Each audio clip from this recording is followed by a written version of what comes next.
ನಮಸ್ಕಾರ ಎಲ್ಲರಿಗೂ ನೋಡೋ ಸ್ವಾಗತ ಸುಸ್ವಾಗತ. ಸೊ ನೋಡ್ರಿ, ಲೈಟಿಂಗ್ ಒಂದು ಸ್ವಲ್ಪ ಡೌನ್ಲೋಡ್ ಐತಿ, ಅದನ್ನು ಒಂದು ಸ್ವಲ್ಪ ಅಡ್ಜಸ್ಟ್ ಮಾಡ್ಕೊರಿ. ಸೊ ಫೈನಲಿ ನಾನು ಮಾರ್ಕ್ ಫಿಲ್ಮ್ ನೋಡಿದೆ. ನಾನು ಬಾಯಾಗ ಮ್ಯಾಕ್ಸ್ ಅದು ಬರಕತ್ತಿತ್ತು, ಆದ್ರೆ ಫೈನಲ್ ನಾನು ಮಾರ್ಕ್ ಫಿಲ್ಮ್ ನೋಡಿದೆ. ಈ ಫಿಲ್ಮ್ ನನಗೆ ಭಾಳ ಎಕ್ಸೈಟ್ ಮಾಡಿತ್ತು. ಅದಕ್ಕಪ್ಪ ಅಂತಂದ್ರೆ ಫಿಲ್ಮ್ದು ಟ್ರೇಲರ್ ಚಲೋ ಇತ್ತು, ಫಿಲ್ಮ್ದು ಟೀಸರ್ ಚಲೋ ಇತ್ತು, ಫಿಲ್ಮ್ದು ಸಾಂಗ್ಸ್ ಚಲೋ ಇದ್ದು, ಎಲ್ಲನೂ ಚಲೋ ಇತ್ತು. ಪ್ರತಿಯೊಂದು ಪ್ರಮೋಷನಲ್ ಏನು ಮೆಟೀರಿಯಲ್ ಬಂದಿದ್ದಲ್ಲ ಅಷ್ಟಕ್ಕಷ್ಟು ಚಲೋ ಇದ್ದು. ಮತ್ತು ಸೇಮ್ ಡೈರೆಕ್ಟರ್ ಅದಾರ, ಮ್ಯಾಕ್ಸ್ ಅದ ಮತ್ತು ಮಾರ್ಕ್ ಅದ, ವಿಜಯ್ ಕಾರ್ತಿಕ್ ಅವರ. ಸೊ ಅದಕ್ಕೆ ನಾನು ಎಕ್ಸೈಟೆಡ್ ಇದ್ದೆ. ಮತ್ತು ಮ್ಯೂಸಿಕ್ಕು ಐತೆ, ಸೇಮ್ ಆ್ಯಕ್ಟರ್ಸು ಸೇಮ್ ಅದಾರ, ಅದಕ್ಕೆ ನಾನು ಎಕ್ಸೈಟೆಡ್ ಇದ್ದೆ. ಆದ್ರೆ ಆ ಎಕ್ಸೈಟ್ಮೆಂಟ್ ಈ ಫಿಲ್ಮ್ ನನಗೆ ತೀರಿತು. ಇನ್ನು ಎಕ್ಸೈಟ್ಮೆಂಟ್ಗಿಂತ ಜಾಸ್ತಿ ಫಿಲ್ಮ್ ಔಟ್ಪುಟ್ ಕೊಟ್ಟಿತ್ತು, ಇನ್ನು ಎಕ್ಸೈಟ್ಮೆಂಟ್ಗಿಂತ ಕಡಿಮೆ ಫಿಲ್ಮ್ ಔಟ್ಪುಟ್ ಕೊಟ್ಟಿತ್ತು. ಈ ವಿಡಿಯೋದಾಗ ನಿಮ್ಗೆ ಹೇಳ್ತೀನಿ ಬರ್ರಿ. ಸೊ ಫಿಲ್ಮ್ನ ನಾನು ಒನ್ ಲೈನಲ್ಲಿ ಹೇಳಬೇಕಪ್ಪ ಅಂತಂದ್ರೆ, ಮ್ಯಾಕ್ಸ್ ಹೆಂಗೆ ರಾತ್ರಿ ಇಂತ ಮುಂಜಾನೆ ಒಂದೇ ರಾತ್ರಿದಾಗ ಇಡೀ ಫುಲ್ ಸ್ಟೋರಿ ಇತ್ತಲ್ಲ, ಈ ಫಿಲ್ಮ ರಾತ್ರಿ ಐತಿ, ಆದ್ರೆ ಬರೀ 18 ಅವರ್ಸ್ ಐತಿ. ಸೊ 18 ಅವರ್ಸಾಗ ಮತ್ತು 18 ಹುಡುಗಿಯರ ಕಿಡ್ನಾಪ್ ಆಗಿರ್ತಾರೆ. ಸಣ್ಣ ಸಣ್ಣ ಹುಡುಗಿಯರ, ದೊಡ್ಡ ದೊಡ್ಡ ಎಲ್ಲರೂ ಕಿಡ್ನಾಪ್ ಆಗಿರ್ತಾರೆ. ಅವ್ರಿಗೆ ಹುಡುಕೋದು ಕೆಲಸ ನಮ್ಮ ಅಜಯ್ ಮಾರ್ಕಂಡ, ಪ್ಲೇಡ್ ಬೈ ಕಿಚ್ಚ ಸುದೀಪ್, ನಮ್ಮ ಬೈ.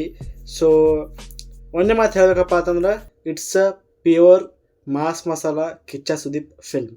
ಇನ್ನೊಂದು ಹೇಳಬೇಕಪ್ಪ ಅಂತಂದ್ರೆ, ಫಿಲ್ಮ್ದ ಸ್ಕ್ರೀನ್ ಪ್ಲೇ ಭಾರಿ ಟೈಟ್ ಐತಿ, ಭಾರಿ ಎಂಗೇಜಿಂಗ್ ಐತಿ. ನಿಮಗೆಲ್ಲೂ ಫೀಲ್ ಅನ್ಸಾಗಿಲ್ಲ, ಬೋರ್ ಅನ್ಸಾಗಿಲ್ಲ, ಮತ್ತು ಒಂದು ಟೈಪ್ ಆಫ್ ಫೀಲಿಂಗ್ ಬರೋಂಗಿಲ್ಲ. ಫಿಲ್ಮ ಬೇರೆ ಟ್ರ್ಯಾಕ್ ಕಡೆ ಹೊಂಟಿರ್ತೈತಿ, ಆದರೆ ಜಲ್ದಿ ಮತ್ತೆ ತಮ್ಮ ಟ್ರ್ಯಾಕೆ ಬರ್ತೈತಿ.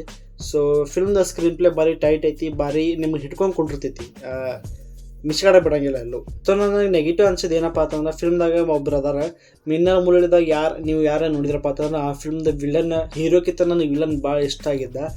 ಅವರೇ ಆ್ಯಕ್ಟರ್ ಈ ಫಿಲ್ಮ್ದಾಗ ವರ್ಕ್ ಮಾಡಕತ್ತಾರೆ. ಸೊ ಅವ್ರದ್ದು ಕ್ಯಾರೆಕ್ಟರ್ ಡೆವಲಪ್ಮೆಂಟ್ ಏನೋ ಸ್ವಲ್ಪ ಜಾಸ್ತಿ ಮಾಡಬೇಕಿತ್ತು, ಮತ್ತು ಅವ್ರಿಗೆ ಏನೋ ಸ್ವಲ್ಪ ಸ್ಕ್ರೀನ್ ಪ್ಲೇ ಏನೋ ಜಾಸ್ತಿ ಕೊಡಬೇಕಿತ್ತು, ಮತ್ತು ಅವ್ರ ಕ್ಯಾರೆಕ್ಟರ್ ಏನೋ ಚಲೋ ಆಗಿ ಬರಿಬೋದಿತ್ತು ಅಂತ ನನಗೆ ಅನಿಸ್ತದೆ. ಇದಕ್ಕಪ್ಪ ಅಂತಂದ್ರೆ ಅವ್ರದ್ದು ಪ್ರಾಕ್ಟೀಸ್ ಕೆಲಸ ಮಾನಸಿಕದವನ ಇದು ಅವ್ರದ್ದು ಒಂದೇ ಫಿಲ್ಮ್ ನೋಡಿ ನಾನು, ಮಿನ್ನಲ್ ಮುರಳಿ. ಆದ್ರೆ ಆ ಫಿಲ್ಮ್ದಾಗ ನಾನು ಭಾಳ ಕೆಟ್ಟ ಅವ್ರಿಗೆ ಕನೆಕ್ಟ್ ಆದೆ, ಈ ಫಿಲ್ಮ್ದಾಗ ಆ ಕನೆಕ್ಟ್ ಆಗಲಿಲ್ಲ. ಮತ್ತು ಇನ್ನೊಂದು ಹೇಳಬೇಕಪ್ಪ ಅಂತಂದ್ರೆ, ಫಿಲ್ಮ್ದಾಗ ಏನೂ ಸ್ಟ್ರಗಲ್ ತೋರಿಸಿಲ್ಲ. ಏನೇ ತೋರಿಸಿದ್ರು ಎಲ್ಲ ಬಡ ನಡೆಯಕತ್ತೈತಿ, ಏನೇ ತೋರಿಸಿದ್ರು ಹಾಗೆ ನಡೆಯಕತ್ತೈತಿ. ಅದರದ್ದು ಹಿಂದಿನ ಬ್ಯಾಕ್ ಸ್ಟೋರಿ ಇಲ್ಲ, ಮತ್ತು ಸ್ಟ್ರಗಲ್ ಲೆಸ್ ಫಿಲ್ಮ್ ಐತದು. ಇದಕ್ಕಪ್ಪ ಅಂತಂದ್ರೆ ಒಂದು ಟೈಪ್ ಆಫ್ ಕ್ರೈಮ್ ಥ್ರಿಲ್ಲರ್ದಾಗೂ ಹೋಗ್ತೈತಿ ಫಿಲ್ಮ್. ಆದರೆ ಇನ್ವೆಸ್ಟಿಗೇಷನ್ ಅದು ಏನು ತೋರಿಸಲ್ಲ, ಅದು ಒಂದು ಸ್ವಲ್ಪ ಇನ್ನೂ ಜಾಸ್ತಿ ತೋರಿಸ್ಬೇಕಿತ್ತು. ಎಲ್ಲ ಬಡ ಟೈಟ್ ಸ್ಕ್ರೀನ್ ಪ್ಲೇ ಇದ್ದ ಸಂಬಂಧ ಬಡ ನಡೆಯಕತ್ತೈತಿ. ಅದೊಂದು ಸ್ವಲ್ಪ ನನಗೆ ಫೀಲ್ ಆಗಲಿಲ್ಲ. ಫಿಲ್ಮ್ದ ಮ್ಯೂಸಿಕ್ ಬೆಸ್ಟ್ ಮ್ಯೂಸಿಕ್ ನನಗೆ ಗೊತ್ತೈತೆ. ಅಜಿನಸ್ ನೋಕ್ಲಾಂತ ಅವರು ಮಾರ್ಚಿಗೆ ಕೆಲಸ ಮಾಡ್ತಾರಂತೇಳಿ. ಸೊ ಈ ಫಿಲ್ಮ್ದಾಗೂ ಅವ್ರದ್ದು music one of the best music ಅಂತ ಹೇಳ್ತೀನಿ ನಾನು. ಮತ್ತು ಕ್ಲೈಮ್ಯಾಕ್ಸ್ದಾಗಂತೂ ನೀವು ನೋಡ್ಬೇಕಾ, ಹ್ಯಾಟ್ಸ್ ಆಫ್ ಅಂತ ಹೇಳ್ತೀನಿ ನಾನು. ಅದನ್ನು ಸ್ಪಾಯ್ಲರ್ ಐತಿ, ಹೇಳಂಗಿಲ್ಲ, ಕರೆ ಬೆಂಕಿ ಐತಿ ಸ್ಪಾಯ್ಲರ್. ನನಗೆ ಪರ್ಸನಲಿ ಕ್ಲೈಮ್ಯಾಕ್ಸ್ ಭಾರಿ ಇಷ್ಟ ಆಯಿತು. ಸೊ ಓವರ್ ಆಲ್ ಹೇಳಬೇಕಪ್ಪ ಅಂತಂದ್ರೆ, it's a one time watch, above average film ಐತಿ. ಮ್ಯಾಕ್ಸಿದ ಎಕ್ಸ್ಪೆಕ್ಟೇಷನ್ ಇಟ್ಕೊಂಡು ಒಟ್ಟ ಹೋಗ್ಕೋಬೇಡ್ರಿ, ಒಂದು ಸ್ವಲ್ಪ ಮಂದಿ ಡಿಸಪಾಯಿಂಟ್ ಹಾಕಿರಿ. ಸೊ ಹಂಗೆ ಒಂದು ಕಿಚ್ಚ ಸುದೀಪ್ ಅವ್ರದ್ದು ಫಿಲ್ಮ್ ಬಂದೈತಿ, ಅವ್ರ ಫ್ಯಾನ್ ಆಗಿ ಹೋಗ್ರಿ, ನಿಮ್ಗೆ ಟ್ರಿಬ್ಯೂಟ್ ಅಂತೂ ಸಿಕ್ಕೇ ಸಿಗ್ತೈತಿ.